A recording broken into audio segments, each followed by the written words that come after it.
اور پہلے دن اپنی بیوی کو نصیحت دی جا رہے تھے، میری ماں کی خدمت کرنی ہے، میری کر نہ کر، میری ماں کی کرنی ہے، میرے ابا کی کرنی، میری بہنوں کی کرنی، کسی کے سامنے تم نے بولنا نہیں، کسی کے سامنے اف نہیں کرنا۔ بے وقوف، اس سے محبت تو جتا پھرو، اس کے بعد جو کچھ کہے گا وہ کرے گی۔ پہلے دن ہی حکم، نہ تعلق بنا ہے، نہ محبت پیدا ہوئی ہے، اور نہ ابھی جوڑ بیٹھا ہے، اور پہلے دن حکم سنانے شروع کر دی۔ اس کے ذمہ نہ تیری ماں کی خدمت ہے، نہ تیرے باپ کی خدمت ہے، نہ تیری بہنوں کی خدمت، یہ ساری خدمت تو تیرے ذمہ ہے۔ مرد کسی کی بچی کو لے کے آتا ہے، لڑکا کسی کی بچی کو لے کے آتا ہے، اور وہ بچی ماں چھوڑتی، باپ چھوڑتی ہے، بھائی چھوڑتی ہے، بہنیں چھوڑتی ہے، سہیلیاں چھوڑتی ہے، سب کو چھوڑتی ہے، اور تیسرے دن اس کو تانے شروع ہو جاتے ہیں، اس کا تو دل ہی نہیں لگتا۔ ہمارا سسرال کا معاشرہ بڑا ظالم ہے، لاکھوں میں کوئی ایک گھر بچا ہوا تو الگ بات ہے، ورنہ میں تو دنیا پھری ہے، کیا دنیا دار کیا دین دار، سب ظلم ہی ظلم ہے۔ اتنی نیک عورتیں تہجد گزار مصلی سے اٹھتی نہیں، تسبیح ہاتھ میں ہے، لیکن جب وہ ساس بنتی ہیں تو ایسا ظلم ان کے اندر سے نکلتا ہے کہ کانپ اٹھتے ہیں در و دیوار۔ جب عورت ماں ہوتی ہے تو اس کے روئیں روئیں سے محبت کے چشمے پھوٹتے ہیں، وہی عورت جب ساس بنتی ہے تو ایک دم ظلم کی تصویر بن جاتی، اسے اپنی بہو میں کوئی خوبی نظر ہی نہیں آتی، عیب ہی عیب نظر آتے ہیں، اپنے بیٹے کو بھڑکاتی رہتی، یہ کرتی ہے، یہ کرتی ہے، اور ویسے بے وقوف ہیں، کوئی ماں کی وجہ سے بیویوں کو تباہ کر دیتے ہیں، کوئی بیویوں کی وجہ سے ماؤں کو تباہ کر دیتے ہیں، یہ دونوں ظلم ہیں۔ ماں کی وجہ سے بیوی پہ زیادتی نہ کرو، بیوی کی وجہ سے ماں پہ زیادتی نہ کرو، بیوی کا اپنا مقام ہے، ماں باپ کا اپنا مقام ہے، بہنوں کا اپنا مقام ہے۔ 100% شکایات جھوٹی ہوتی ہیں، سب جھوٹ ہوتا ہے۔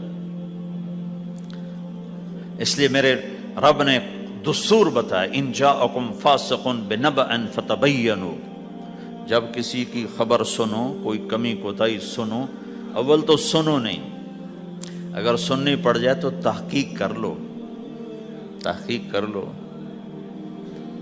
قاضی ایاس کے پاس آئے، ایک شخص آیا روتا ہوا، ہائے مر گیا، ہائے مر گیا، تو ان کے ساتھ ایک آدمی بیٹھے تھے، کہنے لگے حضرت اس کا قضیہ جلدی سے سن لیں، بیچارہ بڑا مظلوم لگتا ہے۔ کہنے لگے چپ کر، یوسف علیہ السلام کے بھائی بھی رات کو روتے ہوئے باپ کے پاس آئے تھے، ہر رونے والا مظلوم نہیں ہوتا، ہر رونے والا مظلوم نہیں ہوتا۔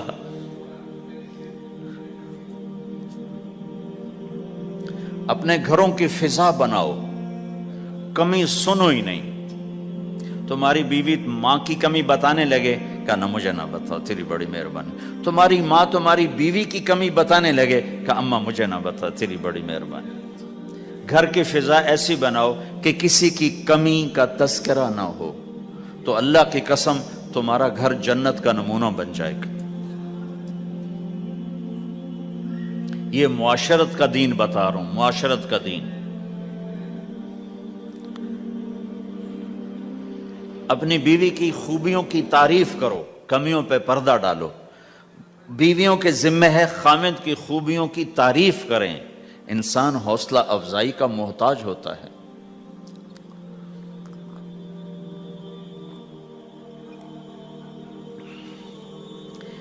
ایک بزرگ ہے اپنے کسی مرید کے گھر، تو وہاں انہوں نے کھانا کھایا، کھانا ان کو پسند آیا، کہنے لگے اپنی بیگم کو پردے میں بلاؤ۔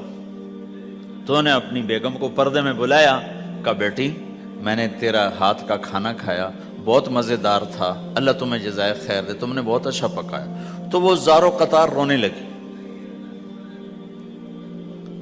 تو انہوں نے پوچھا بیٹی کیا ہوا، میں نے تو کوئی ایسی بات نہیں کی۔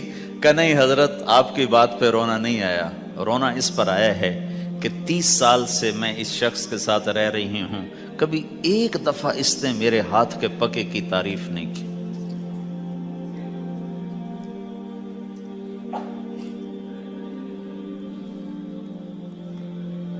آپ گھر میں تشریف لائے، آپ نے پوچھا کوئی کھانے کو کچھ ہے؟ ام سلمہ رضی اللہ عنہ کا گھر، کہا یا رسول اللہ آج تو کچھ نہیں، سرکہ ہے۔ کہا واہ واہ واہ واہ، نعم الادام الخل، سرکہ تو بہت اچھا سالن ہے۔ سبحان اللہ، کیسے دلجوئی فرمائی اپنی بیگم کی، سرکہ تو بہت اچھا سالن ہے، یا تو نے نمک کم ڈال دیا، تو نے مرچی زیادہ کر دی۔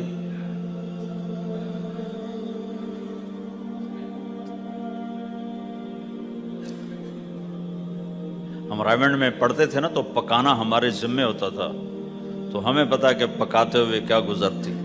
جب 2,000 آدمی کی روٹی ہم پکاتے تھے، 5 بوری آٹا گوندا ہے ہاتھوں سے، اور 10 من کھڑے ہو کے روٹی لگائی ہے، سخت سردی میں بھی سخت گرمی میں بھی۔ سردی میں جب رات کو آٹا گونتے تھے ہم تو ہمارے ہاتھ ایسے اکڑ، تم تو سردی دیکھتے ہی نہیں ہو، ہاتھ ایسے اکڑ جاتے تھے، اور صبح 4 بجے اٹھ کے روٹی پکانا شروع کرتے تھے۔ 2,000 آدمی کی روٹی پکانی ہوتی تھی۔ تو اب کوئی آ کر کہتے انہیں کچی روٹی پکائی، تو جی دادا ایک تھپڑ اس کے منہ پہ مارے کہ 4 بجے کے ہم اٹھے ہوئے ہیں، پکا پکا برا حشر ہو گیا، کہتے کچی پکائی۔ بھائی صبر کر کے چپ کر کے کھا جا۔ مولانا الیاس صاحب رحمۃ اللہ علیہ ایک اپنے مرید کے گھر گئے تو اس نے کھیر بنا کر پیش کی۔ اچھا، نمک اور چینی ایک جیسے ہوتے ہیں، وہ دیہاتی عورت سمجھ نہ سکی، چینی کے بجائے نمک ڈال دیا، تو انہوں نے جا سب سے پہلے مولانا الیاس صاحب کے سامنے کھیر رکھی، تو آپ نے جو چکھی تو وہ تو تھی کڑوی، کہنے کہ بھائی واہ واہ واہ واہ واہ واہ، بڑی مزے کی کھیر، ساری لیا، میں اکیلا کھاؤں گا، کسی کو نہیں کھانے دوں گا۔ ساری کھیر کھا گئے اس پر پردہ ڈالنے کے لیے۔ وہ تو جب انہوں نے کہا مولانا الیاس کا بچا ہوا تھوڑا سا میں جب چکھا تو کڑوا تھا، ہائے مر گئی، یہ تو سارا نمک ڈالا ہوا تھا۔ ایک دفعہ ہماری جماعت چنیوٹ میں تھی، تو ہمارے ساتھیوں نے چائے بنائی، تو وہ اندھیرا سا تھا، تو چینی کے بجائے نمک ڈال دیا اور دسترخوان پہ لے آئے، سب پی رہے، واللہ میں آنکھوں سے دیکھا بتا رہا ہوں، مولانا الیاس کا تو سنا بتا رہا ہوں، کسی ایک نے نہیں کہا کہ یہ کڑوی ہے، چپ کر کے پی رہے، چپ کر کے پی رہے، کسی ایک نے نہیں کہا۔ باہر ایک دیہاتی کھڑا تھا، تو میں نے اس کہا چاچا آتے نو چاہ پی ماما، وہ آ گیا، اس نے پہلا گھونٹ بھرا، ہوئے تھا کوڑی ہے، اس نے بانڈا پھوڑ دیا۔ پھر سارے ساتھی ہنس پڑے کہ چاچا ہم نے تو پردہ ڈالنے کی کوشش کی تھی خدمت والوں پر تو نہیں پردہ چاک کر دیا، بانڈا پھوڑ دیا۔ کیا خوبصورت تربیت۔ 8 سال ہم نے دیگیں پکائی ہیں اور روٹیاں پکائی ہیں رامین میں پڑھتے ہوئے، تو پکانے والا کتنا کھپتا ہے۔ مفتی زین العابدین صاحب رحمۃ اللہ علیہ ہمارے بزرگ تھے، بڑے نفیس، تو وہ روٹی بڑی نفیس کھاتے تھے، تو ان کے لیے مجھے فرمایا اس روٹی تو بنا۔ اب میں ڈر رہا تھا کہ پتہ نہیں مفتی صاحب کو پسند نہ آئی تو کیا بنے گا۔ حوصلہ افزائی کتنی ضروری چیز۔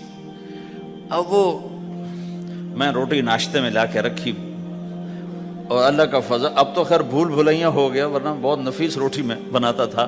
ایک دفعہ میں گھر میں تھا تو رمضان کا مہینہ تھا، تو کسی کی آنکھ نہیں کھلی، گرمیوں کا رمضان، تو میری آنکھ کھل گئی، تو سب سوئے پڑے، نوکر بھی گھر والے بھی، تو میں نے کسی کو نہیں اٹھایا، چپ کر کے جا کے پرات اٹھائی اور روٹیاں پکانی شروع کر دی۔ جب ساری روٹیاں پک گئیں، آخری پیڑا میرے ہاتھ میں تھا، تو میری بڑی بہن کی آنکھ کھل گئی، اس نے دیکھا تو میں روٹیاں پکا رہا، کو تیرا بھلا ہو جاوے، ایک ہی کیتا۔ میں کہا روز تم پکاتی ہو، آج میں پکا کے دے رہا ہوں، اس میں کیا ہے۔ تو میں نے روٹی پیش کی نا، تو مفتی صاحب نے 1-2 لقمے کھائے، تو میں وہ کھڑا سے کانپ رہا، پتہ نہیں اب کیا ہوتا، کس نے پکائی ہے؟ میں نے کہا جی میں نے پکائی، ماشاءاللہ بہت اچھی پکائی۔ تو میرا دل اتنا بڑا ہو گیا۔ حوصلہ افزائی کرنا، برائیوں کو، ہماری معاشرت کیا ہے، 100 خوبیوں میں سے ایک کمی کو نکال کے پکڑ لینا اور 100 پہ کاٹا۔ 100 نظر نہیں آتی، ایک کمی کو پکڑ کے اسے اچھال رہے اچھال رہے اچھال رہے اچھال رہے اچھال رہے۔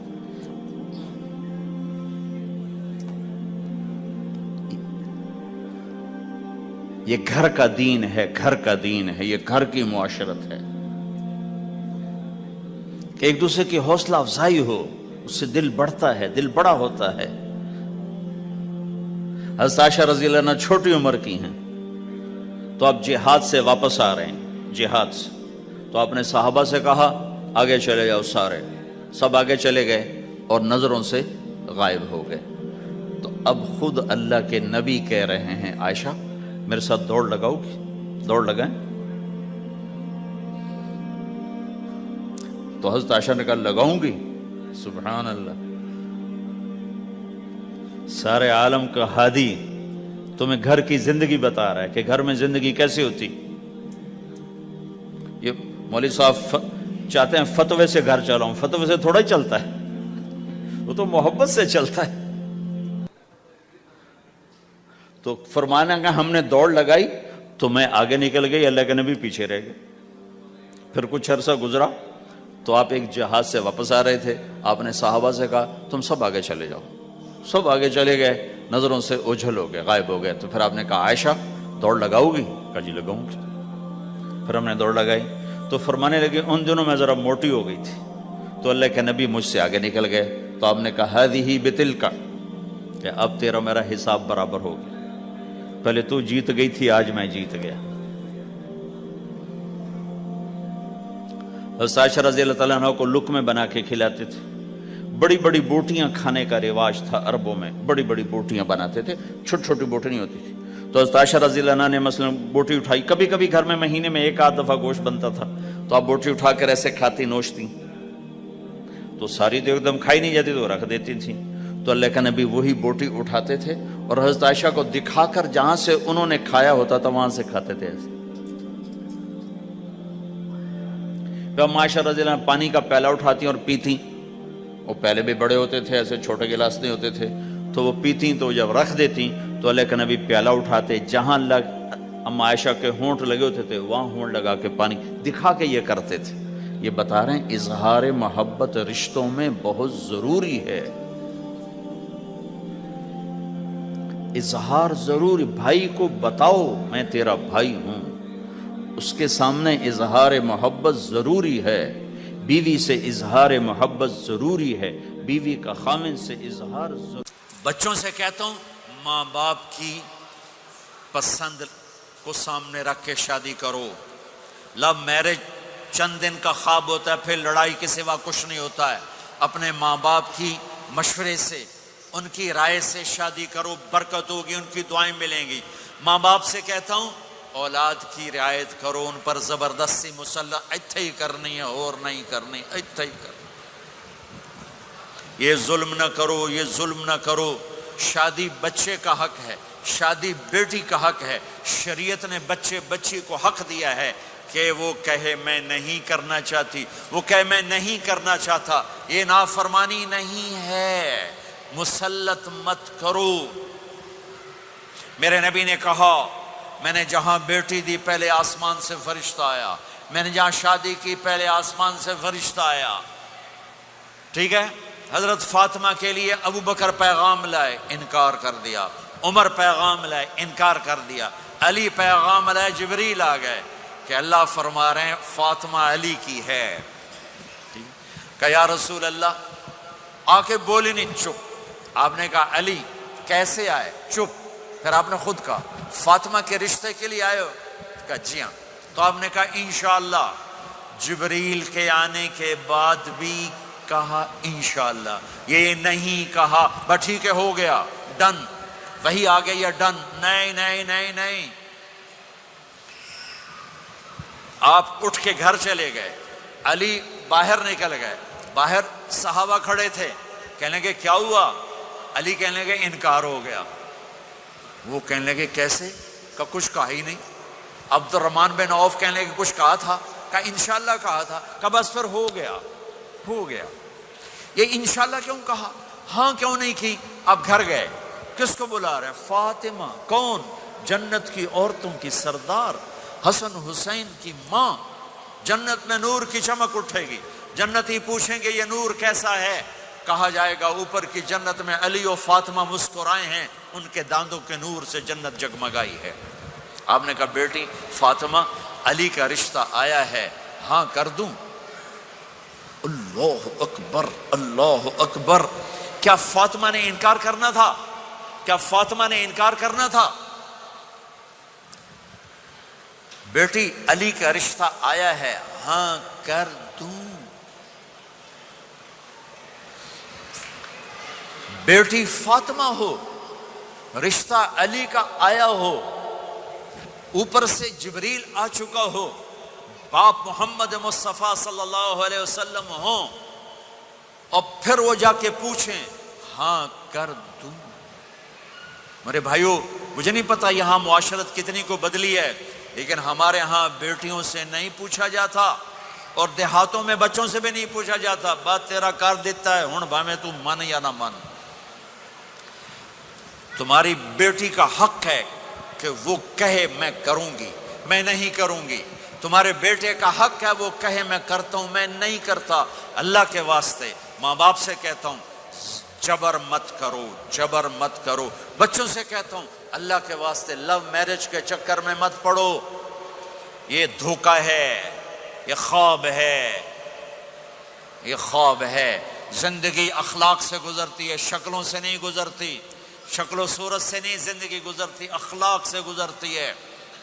دو واقعے اوپر نیچے ہوئے، ایک خاتون میرے پاس آ کے پھوٹ پھوٹ کے رونے لگی، کہا مولانا میرا خامد کھربوں پتی ہے، اربوں پتی نہیں، کھربوں پتی ہے، پر زبان اتنی گندی ہے کہ مجھے اس نے زندہ مار دیا ہے۔ اور چند دن کے بعد ایک نوجوان ملا، کہا مولانا زندگی کی ہر دولت موجود ہے، پر میری بیوی کی زبان بہت گندی ہے، میرا گھر برباد ہو کے رہ گیا ہے۔ ایک جگہ عورت کی تیزی نے گھر کو آگ لگائی ہوئی ہے، ایک جگہ مرد کی تیزی نے گھر کو آگ لگائی ہوئی ہے۔ گھروں کی آبادی اچھے اخلاق سے ہوتی ہے۔ بڑوں سے کہتا ہوں چھوٹوں سے رائے لے کر قدم اٹھاؤ، چھوٹوں سے کہتا ہوں ماں باپ کی رائے کو داخل کر کے چلو۔ اگر دونوں میں اختلاف ہوتا ہے تو ماں باپ سے کہتا ہوں اپنے بچوں کی رائے کو ترجیح دو، زندگی انہوں نے گزارنی ہے۔ یہ میرے نبی کی ایک پاکیزہ خوبصورت زندگی ہے۔ میرے بھائیوں، میں نے آپ کا زیادہ وقت لے لیا، احباب جمع ہے میر حال دل کہہ لے، پھر التفات دلے دوستاں رہے نہ رہے۔ آپ ایک معاشرے میں رہتے ہیں، آپس میں لڑائیاں بھی ہوں گی، جھگڑے بھی ہوں گے، اور بہت سے ایسے ہوں گے عورت عورت سے نہیں بولتی، مرد مرد سے نہیں بولتا۔ ایک بات آپ سب سے کہتا ہوں، یہاں سے اٹھ کر سب ایک دوسرے کو جو لڑے ہوئے صلح کر لینا، ایک دوسرے کو معاف کر دینا، ایک دوسرے کے گلے لگ جانا، ایک دوسرے سے درگزر کا معاملہ کر دینا۔ اور خامد اور بیوی اگر لڑے ہوئے ہوں تو ان کی صلح اتنی طاقتور چیز ہے کہ ان کے صلح کرتے اللہ ان کے پچھلے سارے گناہ معاف کر دیتا۔ شیطان روزانہ اپنی کچہری لگاتا ہے، شیطانوں سے پوچھتے ہاں بھائی کی کر کے آئے ہو؟ جی چوری کرائی، یوں سر ہلاتا ہے۔ ڈاکہ، نماز نہیں پڑھنے دی، ٹھیک۔ ایک لمبی فہرست ہوتی ہے۔ وہ ایک لنگڑا شیطان کالا جا پچھو کھلو کے آندا ہے، استاد جی میاں بیوی نو لڑایا، کا پتر شاباش تو اگاں آ جا آ جا آ جا آ جا آ جا، اس کو گلے لگاتا ہے، اس کو پاس بٹھائے۔ اور کمبخت، تو یہ ہے اصل کام۔ خامد اور بیوی کی لڑائی، نسلیں برباد ہو جاتی ہیں، نسلیں۔ ہر کلاس میں ٹاپ کرنے والے لڑکے نے 2 دفعہ خودکشی کی کوشش کی، ماں باپ کی لڑائی، ماں باپ کی لڑائی۔ تو میرے بھائیوں، اپنے نبی والے اخلاق کے ساتھ زندگی گزارنا سیکھو، سچ بولو، یہ آپ کا دیس ہے، اس کو ٹیکس پورا دو، اس کے ساتھ دھوکہ نہ کرو، اس کے ساتھ فراڈ نہ کرو، اس کے ساتھ 2 نمبری نہ کرو، دیانتداری کی زندگی گزارو، سچائی کی زندگی۔ یا مختلف مذاہب کے لوگ رہتے ہیں، سب کو عزت دو، سب کو احترام دو، سب کی قدر کرو۔ کون اللہ کے ہاں سہاگن ہے یہ تو موت کے بعد پتہ چلے گا، لیکن تمام کو احترام دو، تمام کو عزت دو۔ ایک غیر مسلم کا جنازہ گزرا، میرے نبی کھڑے ہو گئے، غیر مسلم کا میرے نبی کھڑے، کہا یا رسول اللہ یہ مسلمان نہیں۔ آپ نے کہا انسان تو ہے، انسان تو ہے. اب اس کے احترام میں کھڑے ہو گئے. تو بھائیو تمام اہل مذاہب کو عزت دو، احترام دو، تو انشاءاللہ یہ چھوٹا سا معاشرہ ایک خوبصورت جنت کا منظر بن جائے گا. تو سارے بھائی بہن نیت کرتے ہو نا، ایک دوسرے کو معاف کر دیا نا، ایک دوسرے سے صلح کرو گے نا اٹھ کے. اور جب آپ کچھ اپنی ترتیب کے ساتھ 4 مہینے 40 دن کا کوئی نظام بنا لو، نصاب بنا لو، اس سے انشاءاللہ آپ کی پوری زندگی میں دین آئے گا. اور ایک آخری بات کہہ کر میں دعا کراتا ہوں. دیکھو میرے بھائی بہنوں، ہم بڑے گناہ گار لوگ ہیں اور اللہ بڑا غفور الرحیم ہے. ہم گناہ گار ہیں، اللہ غفور الرحیم ہے. میرا اللہ کہتا ہے میرا بندہ تو اتنے گناہ کر کہ زمین سے اٹھا کر آسمان کی چھت کو لگا دے، اتنے کر کے زمین سے اٹھا کر آسمان کی چھت کو لگا دے. اس کے بعد صرف ایک دفعہ مجھ سے کہ یا اللہ معاف کر تو میں سارے ہی معاف کر دوں. کسی میں اتنا ظرف ہے؟ اتنے کر کے زمین سے اٹھا کر آسمان کی چھت کو لگا دے، پھر ایک دفعہ کہ یا اللہ معاف کر تو میں سارے ہی معاف کر دوں گا. تو میرے آپ کے تو گناہ ہی تھوڑے سے ہیں. میرے آپ کے گناہوں کی کیا حیثیت ہے؟ چند سال میں کوئی کتنے گناہ کر لے گا.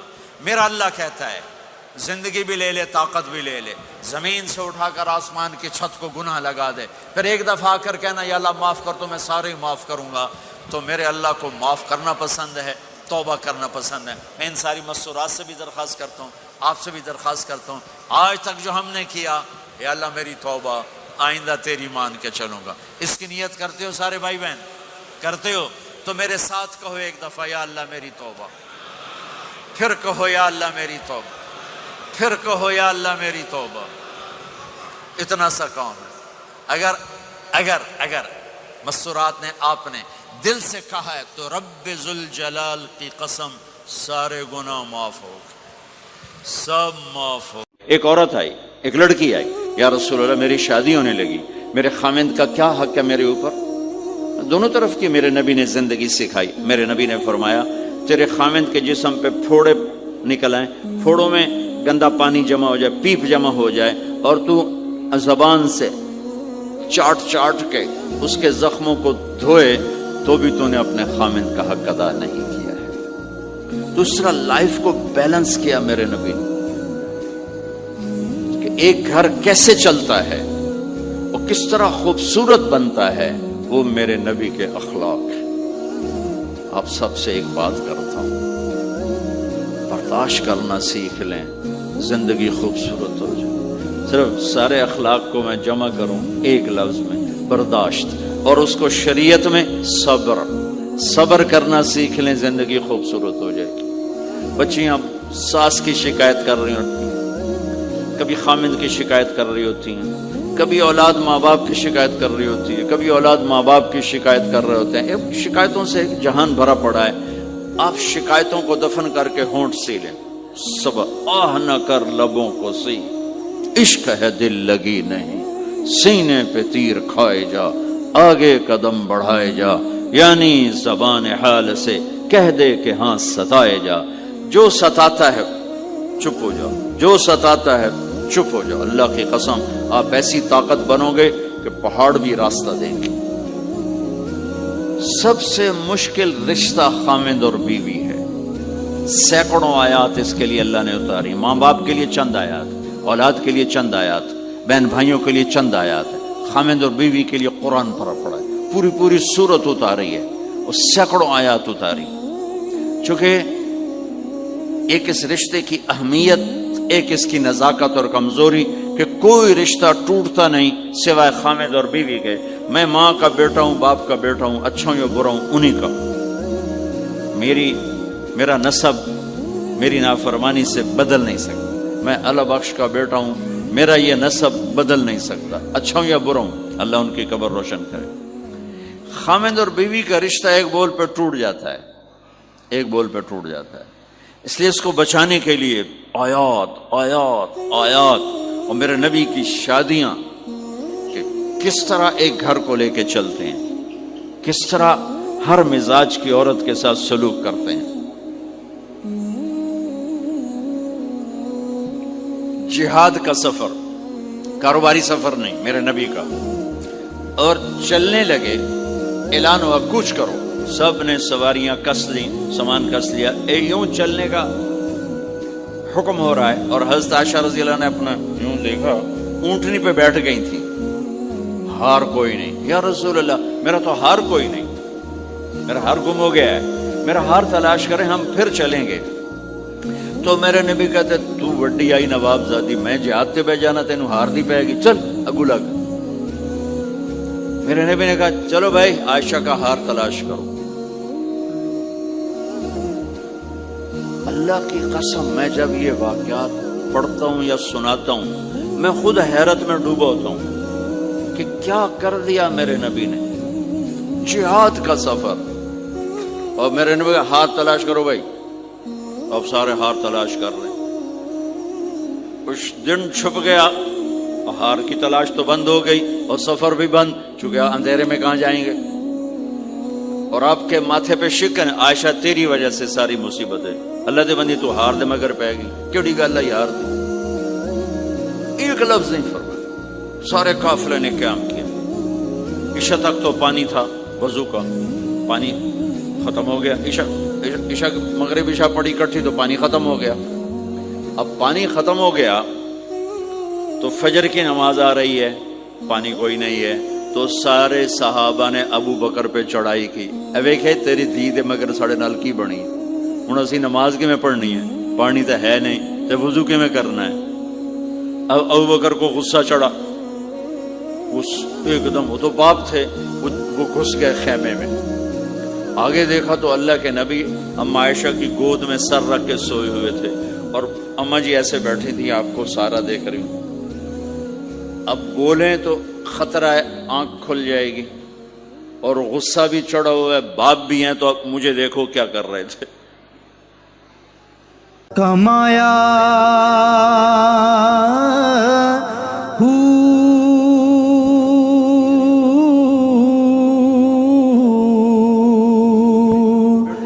نام بھج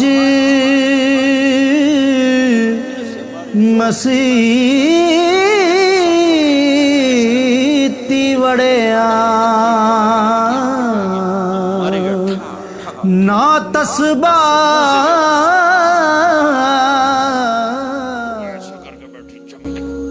غصے میں باہر چلے گئے۔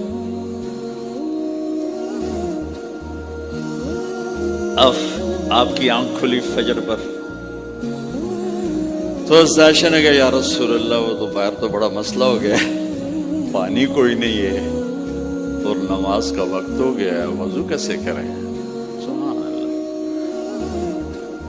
اللہ نے قانون بدل دیا، دنیا میں پہلی دفعہ ہونے لگا ہے، 1,24,000 نبی آئے، پانی نہ علی وضو ہو سکتا ہے، اس کے علاوہ نہیں ہو سکتا۔ میرے اللہ نے قرآن اتارا فَإِن لَّمْ تَجِدُوا مَاءً فَتَيَمَّمُوا صَعِيدًا طَيِّبًا فَامْسَحُوا بِوُجُوهِكُمْ وَأَيْدِيكُمْ مِنْهُ۔ اچھا میرے بندو پانی مک گیا ہے، چلو مٹی چاہتے منہ تے مارو تے دوئی چاہتے ہتھاں تے مارو تے تمہارا وضو ہو گیا، چلو تیمم کرو اور نماز پڑھو۔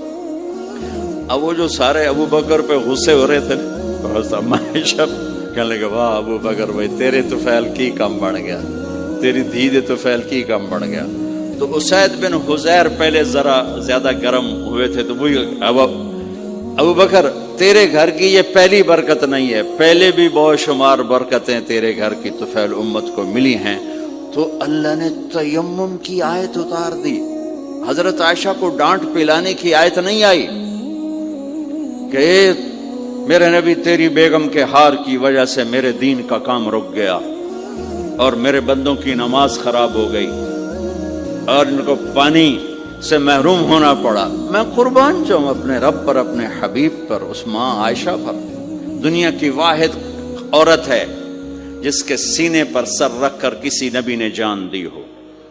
1,24,000 نبیوں میں سے کوئی نہیں ہے جس کا سر بیگم کے سینے اور ٹھوڑی کے درمیان ہو اور اس کی جان اللہ نے نکالی ہو۔ واحد میرے آپ کے مات فی سحری و نحری، سحری و نحری، سحری و، کہ میرے چونکہ آپ ایسے بیٹھے تھی اور حبیب پاک آپ کے سینے پر یوں دراز تھے، نیم دراز تھے، اور آپ کا سر مبارک ٹھوڑی کے ساتھ لگ رہا تھا، ٹھوڑی کے ساتھ یہ جگہ یہاں لگ رہی تھی اور باقی یہاں تھی۔ اور واحد خاتون ہے جن کا حجرہ کسی نبی کی آرام گاہ بنا، ابدی آرام گاہ بنا۔ واحد اما عائشہ ہیں جن کے حجرے کو اللہ نے کسی نبی کے آرام گاہ بنایا، اور یہ واحد حجرہ ہے جہاں 70,000 فرشتہ صبح آ کے درود و سلام پڑھتا ہے اور شام تک پڑھتا ہے، اور شام کو 70,000 نیا آتا ہے اور صبح تک درود و سلام پڑھتا ہے اور واپس چلا جاتا ہے۔ کائنات اللہ جب مسلمان دنیا سے مٹ جائیں گے، مسجد نبوی مٹ جائے گی، بیت اللہ مٹ جائے گا، مدینے کی ایک اینٹ باقی نہیں بچے گی، مکہ کتنے بڑی بڑی بلڈنگیں، ایک اینٹ باقی نہیں بچے گی، اور وہاں سے گزرتے ہوئے لوگ کہیں گے لگتا ہے ایتھے کدی آبادی ہوئے گی، ایتھے لگتا ہے کدی آبادی ہوئے گی۔ یہ زبانوں پہ ہوگا جب سارے نشان مٹ جائیں گے، اس وقت بھی 70,000 فرشتہ آ کے درود و سلام صبح سے شام تک پڑھے گا اور شام سے صبح تک پڑھے گا۔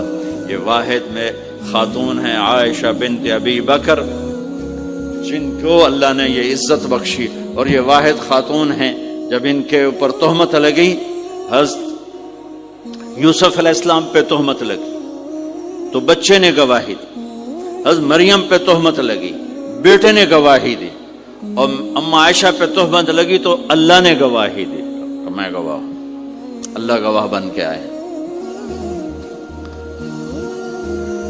تو اللہ نے کہا تیمم کرو بھائی، سارے خوش ہو گئے، سارے خوش ہو گئے۔ تو حضرت عائشہ نے کہا یا رسول اللہ اب میرا ہار چھوڑ دیں، اب چلیں۔ تب آپ نے کہا چلو بھائی کوچ کرو۔ اس سے زیادہ کوئی دلداری کا واقعہ پیش کر سکتا ہے؟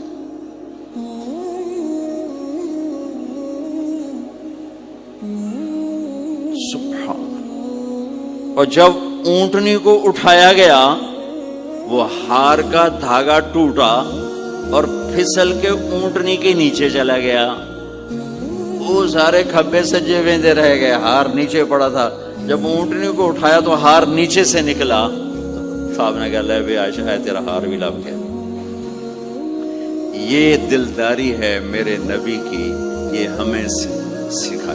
کہیں عورتوں کی بدتمیزی بھی انتہا کو پہنچی ہوتی ہے، وہ اپنے گھر اجاڑ دیتی ہیں اپنی زبان کی شدت کی وجہ سے، اپنی بد اخلاقی کی وجہ سے۔ لیکن کوئی زیادہ معاملہ مردوں کی طرف سے خراب ہوتا ہے تو شریعت نے بھی اس کو زیادہ بیان کیا، اور میرے نبی نے بھی اس کو اجاگر کیا، اور میرے نبی کی آخری تقریر، آخری خطبہ حجۃ الوداع کا صرف ایک رشتے کو بیان کیا، صرف ایک رشتے کو بیان۔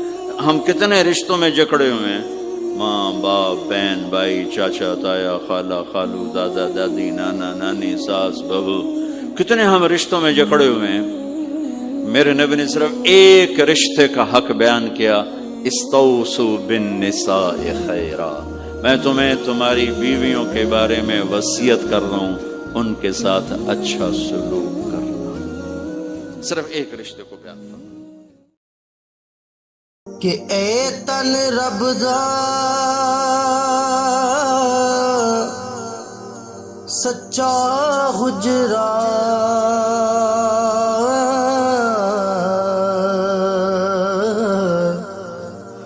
تے کھڑیا با